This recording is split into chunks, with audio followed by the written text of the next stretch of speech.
विनय न मानत जल जड़ गए 3 दिन बीत, बोले राम सकोप तब भयबिन होए न प्रीत।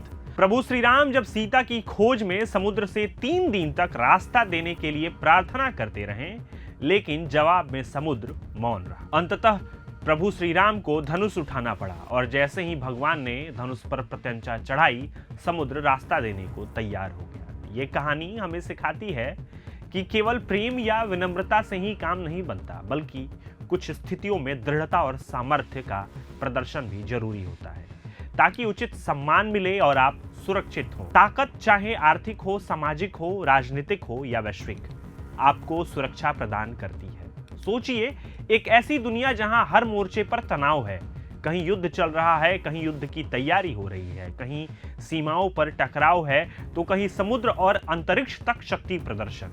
ऐसे माहौल में सवाल सिर्फ ये नहीं कि किसके पास हथियार ज्यादा है, बल्कि ये है कि कौन कितनी तेजी से, कितनी समझदारी से, कितनी मजबूती के साथ खुद को तैयार कर रहा है। नमस्ते, मैं हूं निशांत। 1 फरवरी 2026 को भारत ने अपना बजट जारी कर दिया। 15% से अधिक की बढ़ोतरी के बाद भारत का सेना बजट 7 लाख करोड़ रुपए के पार हो गया है। ऐसे में एक तुलनात्मक अध्ययन के रूप में हम अमेरिका, रसिया, चाइना और पाकिस्तान के बजट के साथ भारत को देख रहे हैं। इस वैश्विक होड़ की तस्वीर सामने लाती है ग्लोबल फायरफॉक्स इंडेक्स 2026। 145 देशों की सेनाओं को 60 से ज्यादा मानकों पर परखा गया। नियम बिल्कुल साफ है, पावर इंडेक्स स्कोर जितना कम, सेना उतनी ताकतवर। और एक बार फिर दुनिया की सबसे ताकतवर सैन्य शक्ति बना है अमेरिका। एक ऐसी ताकत जो पूरी दुनिया में फैली है। 0.0741 के पावर इंडेक्स स्कोर के साथ अमेरिका 2005 से लगातार नंबर 1 पर बना हुआ है। 2026 में उसका सैन्य बजट करीब 901 अरब डॉलर है। लेकिन कहानी यहीं खत्म नहीं होती। डोनाल्ड ट्रंप ने 2027 के लिए इसे 1.5 ट्रिलियन डॉलर तक ले जाने का प्रस्ताव रखा है।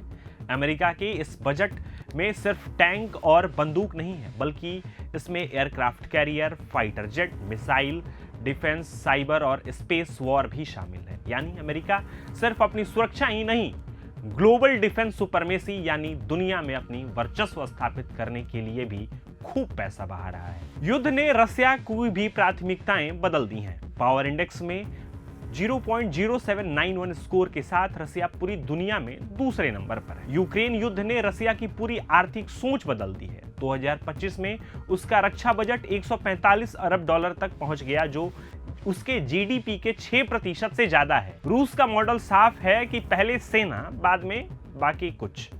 आज रसिया का कुल बजट का करीब 41% सीधे सुरक्षा और रक्षा पर खर्च हो रहा है। तीसरे स्थान पर चाइना है। पावर इंडेक्स स्कोर है 0.0919।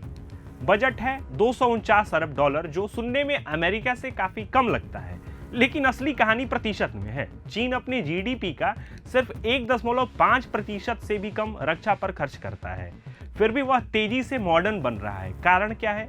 स्वदेशी हथियार, मजबूत रक्षा उद्योग और फोकस में है नौसेना, मिसाइल और टेक्नोलॉजी। चीन कम खर्च में ज्यादा ताकत खड़ी कर रहा है। अब बात भारत। ग्लोबल फायरफॉक्स इंडेक्स 2026 में भारत 4थे स्थान पर है। पावर इंडेक्स है 0.1346। लेकिन असली खबर आई 1 फरवरी 2026, जब भारत का बजट पेश हुआ। रक्षा मंत्रालय के लिए कुल प्रावधान 7.85 लाख करोड़ रुपए, पिछले साल से करीब 22% की बढ़ोतरी। और ये खास बात ये है कि 2.19 लाख करोड़ रुपए सिर्फ सेना के मॉडर्नाइजेशन पर खर्च किए जाएंगे। भारत का फोकस अब साफ है, आत्मनिर्भर भारत, तेज खरीद प्रक्रिया, स्वदेशी हथियार, नेटवर्क आधारित युद्ध क्षमता। यानी भारत सिर्फ सेना मजबूत नहीं कर रहा, भविष्य की जंग के लिए खुद को तैयार भी कर रहा है। पड़ोसी देश पाकिस्तान इस रैंकिंग में 14वें स्थान पर है। Power index 0.2626। रक्षा बजट करीब 11 अरब डॉलर।